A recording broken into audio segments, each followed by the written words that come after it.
लिभारा जोंनि देहानि मोनसे गोनांथार अंग, जाय देहा सिंनि मैलाखौ बायजोआव दिहुनहरनाय, डाइजेशनखौ सुबिदा खालामनाय आरो निउट्रियेन्टखौ आजावना लानायाव मदद खालामो। बेनिखायनो जों बैफोर जिरादफोरखौल' जानांगौ जाय लिभारनि थाखाय मुलाम्फा गोनां। बबेखानि, गोबां सुबुंफोरा बेनि सायाव गोसो होआ। फै जों मिथिदिनि बबे मोनबा जाग्रा आदार जाय लिभारनि थाखाय बिस गोनां आरो बेखौ जाब्ला थैनोबो हागौ।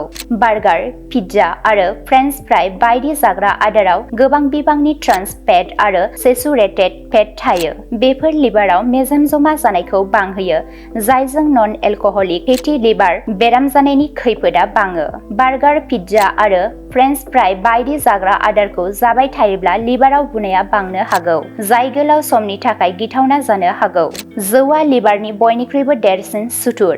बांद्राय जौ लोंब्ला लिभारनि बेराम, हेपेटाइटिस आरो सिर'सिस बेराम जानायनि जाहोन जायो। जौआ लिभारनि जिबख्रिफोरखौ फोजोबस्राङो आरो बेनि टक्सिनफोरखौ बोखारनो हानाय गोहोखौ लोरबां खालामो। गोबाव समसिम जौ लोंबाय थायोब्ला लिभार गाज्रि जानाय आरो थैनायनि खैफोदआ बांनो हागौ। स'डा ड्रिंक्स, एनार्जि ड्रिंक्स आरो बांद्राय गोदै मेथाइफोरा लिभाराव फ्रक्ट'जनि बिबांखौ बांहोयो। फ्रक्ट'जनि बिबाङा बांद्राय जाब्ला लिभाराव मेजेम जमा जायो, जायजों फेटि लिभार बेरामनि खैफोदआ बांलाङो आरो बेयो इनसुलिन रेजिस्टेन्स आरो डायबेटिसखौबो बांहोयो, जाय लिभारखौ आरोबाव खहा खालामो।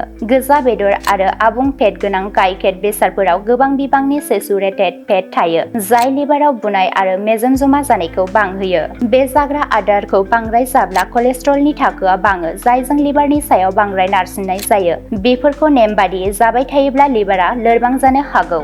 चिप्स, थेमा सिङाव थानाय जाग्रा आदार आरो प्रसेस्ड केक्सफोराव गोबां सडियाम थायो। बांद्राय संख्रि जाब्लाबो ब्लाड प्रेसार बाङो आरो लिभारनि सायाव नारसिनथायाबो बाङो, जायजों लिभाराव लाव-लाव मुवा जमा जानोबो हागौ, जाय सिर'सिस बेराम बायदि गोब्राब थासारिनि जाहोन जानो हागौ।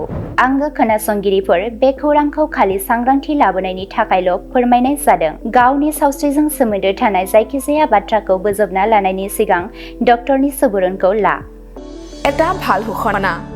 বঙাইগাঁও মেডিটেক এলাইট হেল্থ ইনষ্টিটিউটৰ 2025 আৰু 26 বছৰৰ DMLT laboratory technician, x-ray and imaging technician, ECG technician, pharmacy assistant, dental hygienist, emergency technician আৰু নাৰ্ছিং কেয়াৰ এছিষ্টেণ্ট কোৰ্চৰ নামভৰ্তি কৰাটো এতিয়া চলি আছে।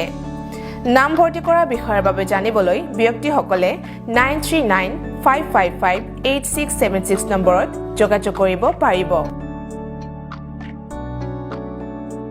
मोनसे गोजोनथाव फोसावथाय। बङाइगाव मेडिटेक एलाइट हेल्थ इनस्टिट्यूटआव इंराजि बोसोर 2025-26 मायथाइनि थाखाय DMLT laboratory technician, x-ray and imaging technician, ECG technician, pharmacy assistant, dental hygienist, emergency technician आरो नार्सिं केयार एसिस्टेंट कर्सनि मुं थिसननाया सोलिगासिनो दङ। मुं थिसननायनि सोमोन्दै सुलाद लानो थाखाय 9395558676 नाम्बाराव फोनांजाब खालामनो हागोन।